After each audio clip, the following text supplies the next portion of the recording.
नमस्कार। मुद्दे की बात पे आप सभी का स्वागत है। मैं हूं आपके साथ यशी शुक्ला और मुद्दे की बात में आज बात करेंगे सीलिंग आदेश भारी, कहा जाए कारोबारी।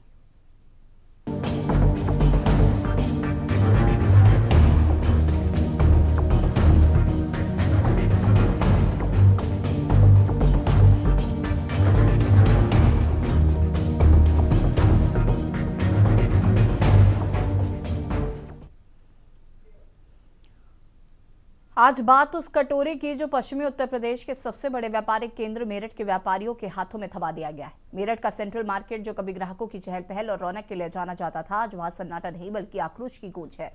आज वहां दुकानों के शटर नहीं गिर रहे बल्कि व्यापारियों की उम्मीदों पर सरकारी ताला जड़ा जा रहा है।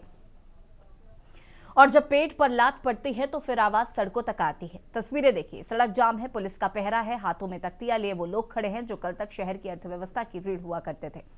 आज नारा लग रहा है, योगी तेरे राज में कटोरा आ गया हाथ में। ये नारा तीखा है, ये नारा कड़वा है, लेकिन ये उस बेबसी की उपज है जो एक व्यापारी तब महसूस करता है जब उसकी बरसों की मेहनत को एक सीलिंग नोटिस के जरिए मलबे में बदलने की कोशिश की जाती है। जीतू नागपाल हो या शैंकी वर्मा, आज व्यापारियों का गुस्सा सातवें आसमान पर है। लेकिन इस पूरे मंजर में सिर्फ आंसू नहीं है, इसमें सियासत भी है।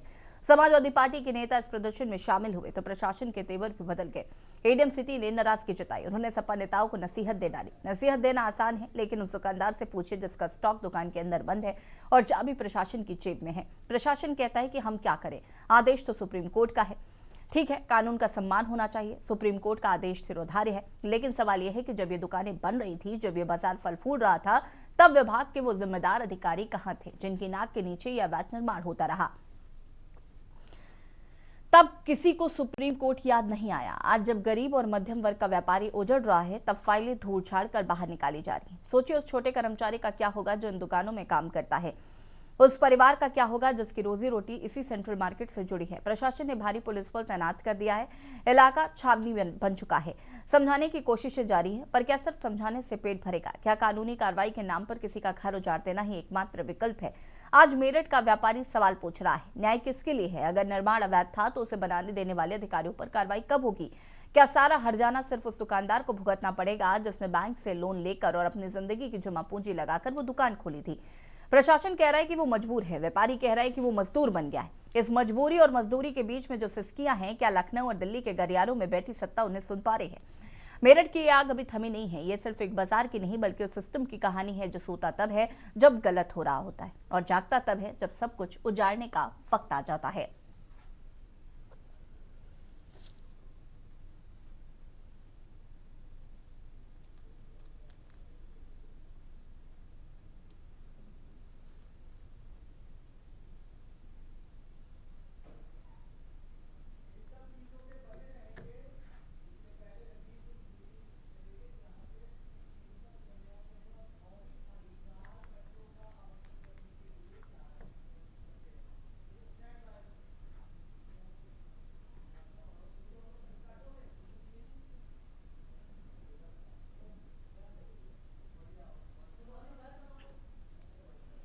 सीलिंग आदेश भारी, कहां जाए कारोबारी। चर्चा इसी मुद्दे पर करेंगे। आपको बता दें कि मेरठ की एक खबर है जहां पर सेंट्रल मार्केट में सीलिंग की कार्रवाई के खिलाफ सड़कों पर सैकड़ों व्यापारी उतरे हुए हैं और लोगों में काफी आक्रोश देखा जा रहा है। प्रशासन का साफ तौर पर कहना है कि सुप्रीम कोर्ट का आदेश है, लेकिन कई सवाल यहां पर खड़े होते हैं कि जब ये दुकानें बन रही थी, यहाँ पर लोग दुकान पर आ रहे थे, उस वक्त ये प्रशासन क्या कर रहा था?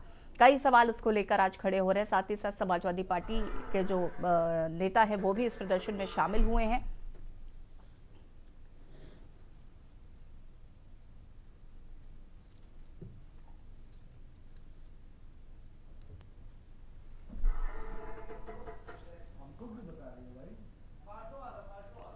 शैकी वर्मा मेरठ व्यापार मंडल से हमारे साथ जुड़ चुके हैं। सुनील त्रिपाठी जी वरिष्ठ पत्रकार हमारे साथ जुड़ चुके हैं। अब्दुल मलिक बीजेपी नेता हमारे साथ जुड़ चुके हैं। द्रोण कश्यप जी नेता हमारे साथ जुड़ चुके हैं।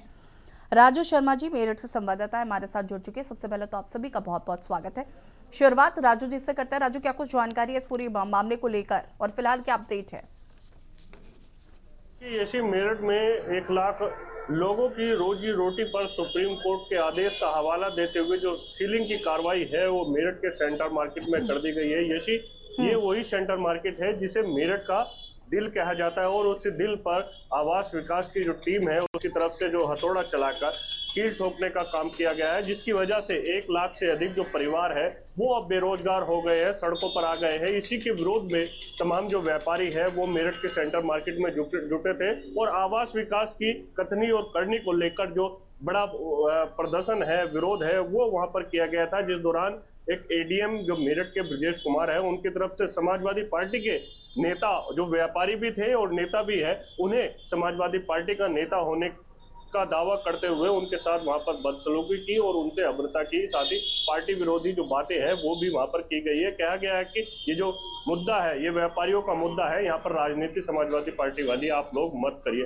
क्योंकि प्रशासन का मानना है कि ये जो व्यापारी है वो समाजवादी पार्टी के व्यापारी है, जबकि व्यापारी व्यापारी होता है, किसी पर भी किसी भी पार्टी का ठप्पा नहीं होता, और अगर है भी तो वो मांग भी केवल और केवल व्यापारियों की वहां पर उठा रहे थे। इसी बात से एडीएम सिटी नाराज हो गए और वहां पर जो पूरा मामला है वो बखेड़ा खड़ा हो गया था। हालांकि तमाम जो व्यापारी है अब डिमांड कर रहे हैं आवास विकास के उन भ्रष्ट अधिकारियों पर जिनके कार्यकाल में ये पूरा जो निर्माण है सेंट्रल मार्केट में हुआ था, उनके खिलाफ भी ऐसा ही एक्शन लिया जाए, उनके खिलाफ भ्रष्टाचार की कार्रवाई की जाए, उनकी संपत्तियों की जांच की जाए, क्योंकि उनके ही कार्यकाल में जो पूरी ये सेंट्रल मार्केट है वो बनकर तैयार हुई थी, और केवल कार्रवाई अब व्यापारियों के प्रतिष्ठान पर की जा रही है, उनके रोजगार पर की जा रही है, उन्हें सड़कों पर लाने की जो कार्रवाई है वो आवास विकास की तरफ से सुप्रीम कोर्ट का जो हवाला है वो देकर की जा रही है। इसी वजह से तमाम जो व्यापारी है आक्रोशित है, और पलायन तक के जो बोर्ड है वो मेरठ के सेंट्रल मार्केट में व्यापारियों की तरफ से लगा दिए गए।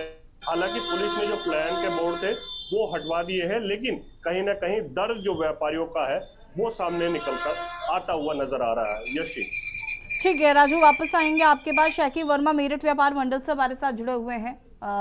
शैकी वर्मा जी, ये जो पूरा प्रकरण है मैं चाहूंगी कि जरा आप विस्तार से बताइए, और आपकी क्या मांग है, किस लिए इतना विरोध हो रहा है? देखिए यशी जी, ये मामला जो है ये आज का नहीं है। ये मामला लगभग 1986-87 में ये योजना आई थी, जहां आवास विकास ने यहाँ भूमि का आवंटन किया था। वहां से लोगों को बहुत दूर बाजार के लिए जाना पड़ता था। लोगों ने छोटे छोटे अपने घरों में छोटी छोटी दुकानें खोली। उसके बाद वो बाजार धीरे धीरे उसका विस्तार होता गया और ये एक बड़ा बाजार बन गया, और ये मेरठ का दिल कहा जाने लगा। जैसे दिल्ली का कर्नाट प्लेस, ऐसे ही मेरठ का सेंट्रल मार्केट कहा जाता है। लेकिन उस दौरान जब ये निर्माण हो रहे थे, तमाम अधिकारी जो भ्रष्ट अधिकारी हैं वो लोग रिश्वत लेकर और अपनी जिम्मेवारियों पर ये बाजारों को आबाद कराने का काम कर रहे थे।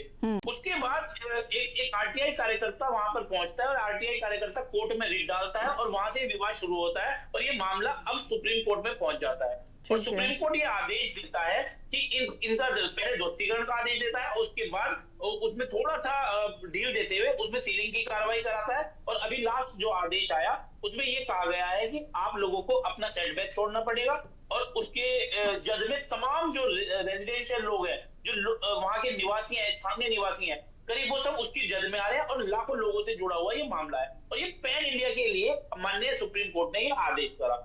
उसी के बीच में एक नेता को जो है प्रशासनिक अधिकारी बताते हैं, जो वीडियो लगातार वायरल हुआ, उसमें प्रशासनिक अधिकारी कह रहे हैं कि आप जो है समाजवादी पार्टी से ताल्लुक रखते हो तो आप यहाँ से चले जाओ, जबकि वो एक संगठन भी चलाते हैं। तो हम लोगों की मांग ये है कि इसके अंदर व्यापारियों की बात सुनी जाए। हमें ऐसा लगता है कि यहाँ पर मेरठ जनपद में सरकार के तमाम नुमाइंदे होने के बाद यहाँ पर राज्यसभा सांसद भी हैं, नहीं उपाध्यक्ष भी हैं। वर्मा जी ये बताइए,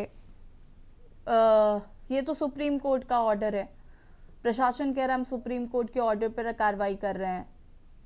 मेरा एक सवाल ये है कि जब प्रभु श्री राम का मंदिर अयोध्या में बनना था तो उसे किसने कहा था कि ये हमने बनवाया है? वो भी तो माननीय सुप्रीम कोर्ट का ही आदेश था। आज भी सुप्रीम कोर्ट का ही आदेश है। या तो उस समय गलत थे या अब गलत है। हमारी मांग ये है कि ये सरकार यदि चाहे तो अमेंडमेंट बिल में अमेंडमेंट लाकर एक लोकसभा में बिल लाए, और बिल लाकर ये अध्यादेश जारी करे, वहां पर फिर सुप्रीम कोर्ट उसका संज्ञान ले। और ये बात सुप्रीम कोर्ट ने कहा है कि यदि कोई कानून बनता है तो नियम के अनुसार कार्रवाई की जाएगी। ठीक है, अविरल मलिक जी, ये जो पूरा प्रकरण है और यहाँ पर आपने वर्मा साहब को भी सुन लिया, क्या कहना है इस पर? पहले तो जी देखिए, जहां तक विषय एक तरीके से अगर प्रशासन की बात कर ली जाए, पुलिस की बात कर ली जाए, या एक तरीके से जो क्षेत्र का प्रशासन है, डिस्ट्रिक्ट का एडमिनिस्ट्रेशन है, उसकी बात की जाए, मैं समझता हूँ अगर बात की जाए कोर्ट की, तो जो कोर्ट का ऑर्डर होता है उसको फॉलो करना ये प्रशासन का दायित्व होता है एक तरीके से, पूर्ण रूप से। और उसके साथ साथ जहां तक विषय कोर्ट का, चाहे सुप्रीम कोर्ट की बात की जाए, हाई कोर्ट्स की बात की जाए, डिस्ट्रिक्ट कोर्ट्स की बात हो, तो निश्चित रूप से हम न्यायालयों को सर्वोपरि मानते हैं, जुडिशरी सर्वोपरि है।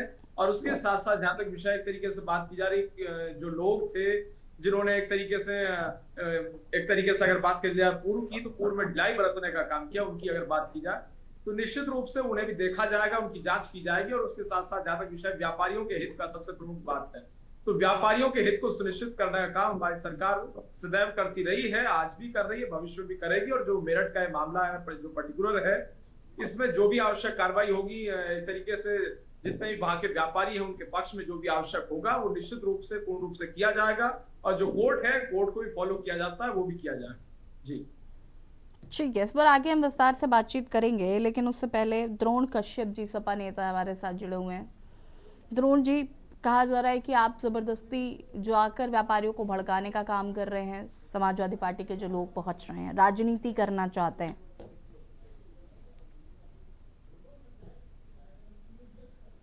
अनम्यूट कीजिएगा प्लीज।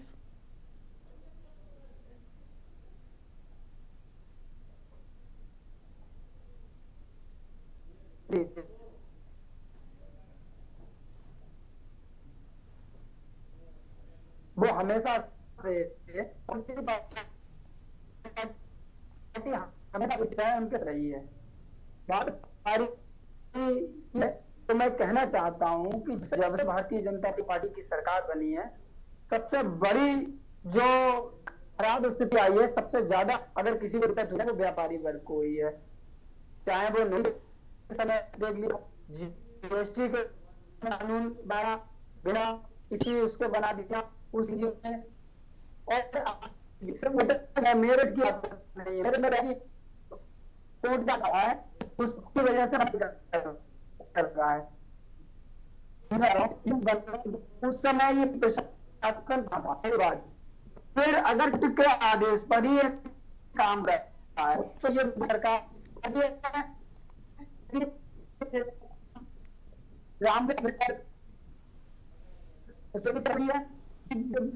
द्रोण कश्यप जी, आपको वापस कनेक्ट करने की कोशिश करते हैं। आपकी आवाज हम तक ठीक से नहीं आ पा रही है, शायद आपका कुछ नेटवर्क इशू है। हम वापस आते हैं सुनील त्रिपाठी जी का, तब तक रुक कर लेते हैं। सुनील जी, सवाल ये नहीं है कि आज कार्रवाई की जा रही है, सवाल ये है कि जब ये दुकानें बन रही थी तब प्रशासन कहाँ था, और आज ये कारोबारी जो परेशान हो रहे हैं ये कहाँ जाएंगे, ये क्या करेंगे? देखिए ऐसी जी, भारतीय जनता पार्टी कार्यकाल में अफसर अनियंत्रित हो गए हैं। और वास्तव तो अभी द्रोण जी कह रहे हैं कि व्यापारी बहुत ही परेशान है, ये सत्य है। एक तो महंगाई, जीएसटी, टैक्स इतने लादे गए हैं व्यापारियों के ऊपर, परेशान तो होंगे ही। लेकिन बड़े अफसोस साथ मुझे कहना पड़ रहा है, इन व्यापारियों का क्या दोष है इसमें जिन्होंने दुकानें ली?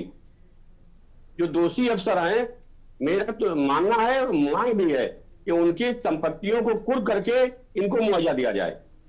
आपने देखा होगा राजधानी अकबर नगर बसा था, वहां भी इसी यही हाल हुआ।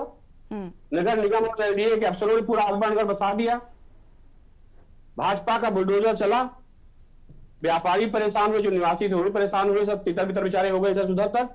लेकिन उन भ्रष्ट अफसरों पर कोई कार्रवाई नहीं की गई जिन्होंने उनके माध्यम से कमा करोड़ों रुपए अपनी पटालिकाओं में लगाए, उन पर कोई एक्शन नहीं हुआ। यही हाल मैं मेरठ देख रहा हूं, ये कोई कब्जा करने तो गए नहीं थे, आवंटित किया। और आवास विकास में बड़ा लंबा खेल लखनऊ में भी चल रहा है, थी कमर्शियल को रेजिडेंशियल, रेजिडेंशियल को कमर्शियल, और उसमें अक्सर करोड़ रुपए ले लेते हैं, वो जमीन बंजर है या सीलिंग की है या कहाँ है, खरीदार को क्या मालूम है। और जब सरकार बेचती है, एनडीए या आवास विकास देता है, तो आदमी आंख मूंछ के ले लेता है कि भाई सरकारी चीज है, ये गलत नहीं होगी। यहां भी जिन व्यापारियों ने लिया होगा या आवंटित कराया होगा, उनको भी नहीं मालूम होगा कि हमारे साथ एक दिन ऐसी स्थिति पैदा होगी। तो जिन अफसरों ने इनके साथ धोखा किया है, उनके खिलाफ मुकदमा होना चाहिए और उनकी संपत्ति कुर्क करके इनको मुआवजा देना चाहिए, जिस तरह भविष्य में कोई अफसर गलत लोगों को ऐसी जगह ना फंसाएं कि जिनका आवाज छीना जाए, जिनका घर छीना जाए। इससे सरकार की छवि खराब होती है। सरकार को इस पर चिंतन मंथन करना चाहिए। हमारे अविनाश जी बैठे हुए हैं, अभी कहें कार्रवाई होगी। अविनाश जी कार्रवाई कराते कराते मेरे साथ 5 साल गुजार दिए लगभग। कार्रवाई क्या हो रही है जी, ये आप भी जान रहे हैं, हम भी जान रहे हैं। हाँ, भू माफियाओं कार्रवाई हो तो मैं समर्थन करता हूँ। जो भू माफिया हैं उनके ऊपर एक्शन होना चाहिए, लेकिन जो सरकारी जमीनें आवंटित हो रही हैं, ठीक है, उस पर खरीदना। सुनील जी वापस आएंगे और बातचीत करेंगे, उसके बाद ड्रोन जी का रुख करेंगे। आप सभी हमारे साथ बने रहिएगा, चर्चा को आगे बढ़ाएंगे। और यहाँ पर बात कर रहे हैं एक और, जहाँ पर जो व्यापारी हैं उनकी मांग है कि ये जो कार्रवाई अब की जा रही है उन लोगों पर भी कार्रवाई होनी चाहिए जिनको आवंटन दिया गया था पहले। और जब अवैध रूप से दुकानें बनाई जा रही थी उस वक्त प्रशासन क्या कर रहा था, कई सवाल खड़े हो रहे हैं। और अब ये कारोबार जाएंगे कहाँ, रुकेंगे एक छोटे से ब्रेक के लिए, जो हाजिर होता है। आप देख रहे हैं के न्यूज, खबरों का सारथी।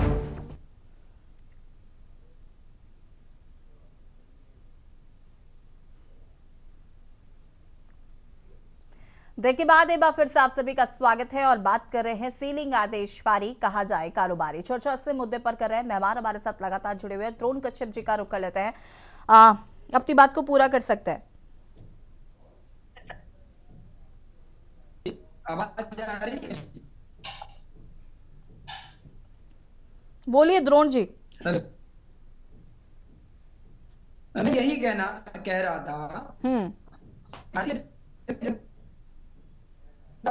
था जो है वो रही है, और किसी भी प्रेस की जो अहम होती है वो व्यापारी होती है।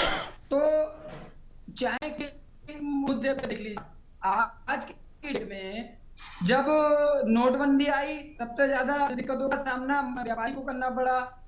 जीएसटी जबरदस्ती थोप दी गई। क्या ये 40 साल से जो मार्केट बना हुआ है वो 40 साल पहले जब ये मार्केट बना था तब अधिकारी कहाँ थे, उन पे क्या कार्रवाई होगी? दूसरी बात, ये सिर्फ बात नहीं है, मैं बरेली की बात कर रहा हूँ। बरेली में कम से कम 50 साल पुरानी 50 से 100 दुकानें तोड़ दी गई हैं सिर्फ इसके लिए, सौंदर्यीकरण के नाम पर। उस व्यापारी, उस परिवार जी है और उन जो काम कर रहा है उस पर काम चलेगा। तो भाजपा वो सिर्फ की और लोगों को परेशान बिहार सत्ता में आए हैं, ये सिर्फ अपना भला सोचते हैं, इन्हें नहीं मतलब है। जबकि कहा जाता था कि ये बीजेपी जो है वो व्यापारियों की पार्टी है, लेकिन आज सबसे ज्यादा दुखी है तो व्यापारी है।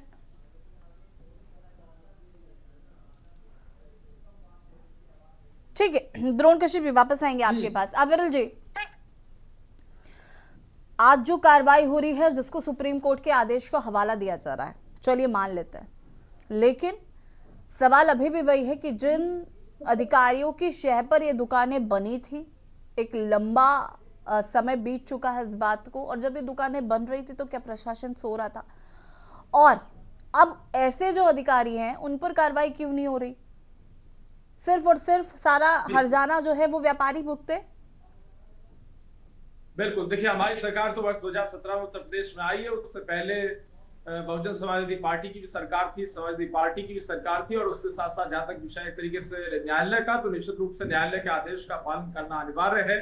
नंबर 3, जहां तक विषय व्यापारियों के हितों को संरक्षित और सुरक्षित करने का, तो वो हमारा प्रमुख दायित्व है। उस विषय में किसी रूप में हम ना कभी पीछे रहे हैं ना रहेंगे, इसमें किसी रूप में दो राय नहीं है। नंबर 4, अगर बात कर जाए जिस प्रकार सवाल उठाने का काम किया जा रहा है, अधिकारियों पे कार्रवाई की, और 40 साल पहले की जो बात की जा रही है, 40 साल पहले जब यहाँ दुकानें बनी, दुकानें बनना प्रारंभ हुई है, एक प्रकार से यहाँ व्यापारी आए अपने दुकान एक तरीके से बनाने के लिए, तो मैं समझता हूँ जो भी उस दौर में रही है, अगर सरकार की बात कर जाए, सरकार रहने की, या फिर जो भी वहां संबंधित डीएम रहने की बात है, संबंधित अधिकारियों की बात है, संबंधित प्रशासन की बात है, तो निश्चित रूप से उस दौर में कौन रहा, क्या रहा, और उसके साथ साथ नहीं अविरल जी, इन्होंने उस दौर में जो भी रहा, नहीं सरकार किसकी भी रही हो, आज आपकी सरकार है, कार्रवाई आपको करनी है।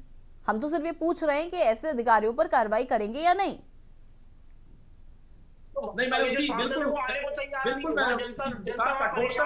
ठीक, एक सेकेंड जरा जैकी वर्मा जी को सुन लेते हैं, रुकेगा अविरल जी, होल्ड ऑन। अविरल जी एक सेकेंड, हाँ वर्मा जी बताइए। मैं ये पूछना चाह रहा हूँ कि वहाँ पे जो ये महिलाएं बैठी हैं, आज भी वहाँ सैकड़ों महिलाएं अभी बैठी हुई है वहाँ पे, वो ये कह रही है जिस श्री राम को हमने वोट दी वो उनके बीच में आए। जब ये लोग धरने पे बैठे थे तो सांसद महोदय जो अरुण गोविल जी हैं, उन्होंने आकर लड्डू खिलाकर ये कहा था कि अब तुष्टिकरण की कोई कार्रवाई नहीं होगी यहाँ पे, अब यहाँ कोई भी सीलिंग की कार्रवाई नहीं होगी। लेकिन वहां पर तब भी उसके बाद ये कार्रवाई हो रही है। और अब जब जनता उन्हें तलाश रही है, जो भारतीय जनता पार्टी के वहां मंत्री हैं, जो वहां सांसद हैं, जो वहां के राष्ट्रीय उपाध्यक्ष हैं, तमाम विधायक हैं, वहां पे क्षेत्रीय कार्यालय है जनपद मेरठ में भारतीय जनता पार्टी का, जहां से रैलियों में भर भर कर भीड़ जाती है, तो वो लोग अब कहाँ हैं? ये जनता उनसे सवाल पूछना चाहती है। वो सारे के सारे बंगाल में और यहाँ जनता तरसता है। तमाम व्यापारी, तमाम महिलाएं, तमाम बच्चे जिनके भविष्यों में सील लग रही है, वहां उनकी बात करने को कोई तैयार नहीं है भारतीय जनता पार्टी का। क्या भारतीय जनता पार्टी के नुमाइंदों में इतनी हिम्मत नहीं रही कि वो ले जाकर प्रधानमंत्री के सामने व्यापारी को बिठा दे और उनकी मीटिंग कराकर बात करा दे कि आप ये अध्यादेश लेकर आओ, या प्रधानमंत्री मोदी और मुख्यमंत्री योगी के सामने किसी की बोलने की औकात नहीं है इनकी? अविरल जी बिल्कुल, मैं इसका जवाब देता हूँ। देखिए, जहां तक विषय मंत्री, मुख्यमंत्री, प्रधानमंत्री और एक तरीके से सरकार की अगर बात करी जाए, तो देखिए अगर कोर्ट की बात की जाए तो कोर्ट सर्वोपरि है, नंबर 1। नंबर 2, इन्होंने बात की कि बीजेपी वाले ने या बीजेपी वालों ने या किसी ने आके कहा कि ये कार्रवाई नहीं होने दी जाएगी। देखिए, हम कार्रवाई नहीं कर रहे हैं। अगर कोर्ट का ऑर्डर है तो इसका अर्थ है कोर्ट कार्रवाई कर रही है। नंबर 2, जहां तक विषय कार्रवाई ना होने देने की बात, अगर हम कह रहे हैं कार्रवाई ना होने देने की बात, तो 1 मिनट सुन लीजिए, फिर आप बोलिए, मुझे आपत्ति नहीं है। हम तो चाहते हैं कार्रवाई ना हो। किसी वकील के पास आप उस दौर में मदद के लिए जाते, वो भी आपको यही कहता कि कार्रवाई नहीं होगी, हम प्रयास करेंगे कार्रवाई ना हो। हमारा तो देखिए प्रयास है कार्रवाई ना हो, लेकिन सरकार के हाथ में नहीं है। आप समझिए, बोर्ड के हाथ में जो विषय है वो तो न्यायालय तय करता है और न्यायालय के आधार पर कार्य होता है। उसमें भारतीय जनता पार्टी का मैं समझता हूँ कोई लेना देना नहीं है। भारतीय जनता पार्टी एक पॉलिटिकल पार्टी है, हम सब प्रतिनिधि हैं। हम चाहते हैं कि आपकी मदद हो और जिस भी स्तर तक मदद हो सके कि 100% आपकी मदद की जाएगी, इसमें कोई कंफ्यूजन नहीं। भारतीय जनता पार्टी की सरकार है तो सरकार से ही वहां पर जब आपने शायद सुप्रीम कोर्ट की बात नहीं सुनी, सुप्रीम कोर्ट में कमिश्नर यशोद भास्कर को कितनी फटकार लगाई गई है इस बात पे। तो क्या सरकार एक वकील इन व्यापारियों के लिए नहीं खड़ा कर सकती थी? सरकार ने अपने अधिकारियों को बचाया, सरकार ने अपने मुख्य सचिव को बचाया, सरकार ने आवास विभाग के अधिकारियों को बचाया। इस मामले में 2 एफआईआर अधिकारियों में दर्ज है और एक में भी कोई कार्रवाई नहीं है। आप ये देखिए, सबसे पहले सबसे निचली कड़ी को पकड़ा गया। चलिए, द्रोण कश्यप जी फटाफट अपनी बात को पूरा करिएगा आप। जैसे कि हमारे साथी अभी बीजेपी प्रवक्ता कह रहे थे कि ये कोर्ट का आदेश है।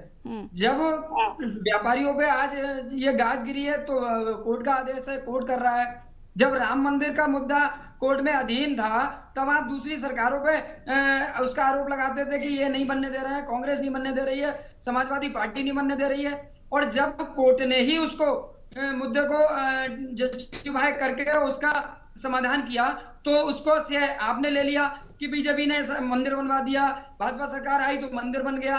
तो अब ये 2 तरीके का बात कैसे करते हैं? ये भारतीय जनता पार्टी 2 तरीके की बात इसमें सरकार का क्या रुख होगा ये देखना होगा। चूंकि मैं जवाब देता हूँ, बहुत अच्छा सवाल किया, इसका मैं जवाब देता हूँ। इन्होंने कहा राम मंदिर निर्माण के विषय में, देखिए राम मंदिर निर्माण के मामले में जो landmark judgment supreme court of India ने दिया, बीजेपी वालों का राम मंदिर फेवरेट मुद्दा एग्जीक्यूट कराने का काम उत्तर प्रदेश की सरकार, योगी जी के नेतृत्व वाली सरकार ने एग्जीक्यूट कराने का काम किया और उसके साथ साथ लॉ एंड ऑर्डर खराब नहीं हुआ। ये हम ठीक है, मैं आपको सही कर दूं, अयोध्या में राम मंदिर बनाने के लिए 5 से 6 बार लैंड यूज चेंज हुआ है। शैकी वर्मा जी 1 सेकंड रुक जाइए। हम उम्मीद करते हैं कि इस पे आप लोगों को जो राहत, जो आपकी डिमांड है उस पर देखते हैं सरकार का क्या रुख होगा। चूंकि वक्त की कमी, आप सभी का बहुत बहुत शुक्रिया चर्चा में शामिल होने के लिए। और बात कर रहे हैं यहाँ पर मेरठ का सेंट्रल मार्केट, जहां पर व्यापारियों में काफी आक्रोश है। सेलिंग का आदेश दिया गया है जिसको लेकर व्यापारी काफी आक्रोशित है। साथ ही साथ कई सवाल खड़े हो रहे हैं कि जब ये निर्माण हो रहा था उस वक्त प्रशासनिक अधिकारी क्या कर रहे थे और जो भी इसके जिम्मेदार है उन पर आखिर कार्रवाई कब होगी। फिलहाल सरकार का क्या रुख होता है ये देखना होगा। यानी इसकी खास पेशकश में फिलहाल ही देखते रहिए के न्यूज़ संध्या। नमस्कार।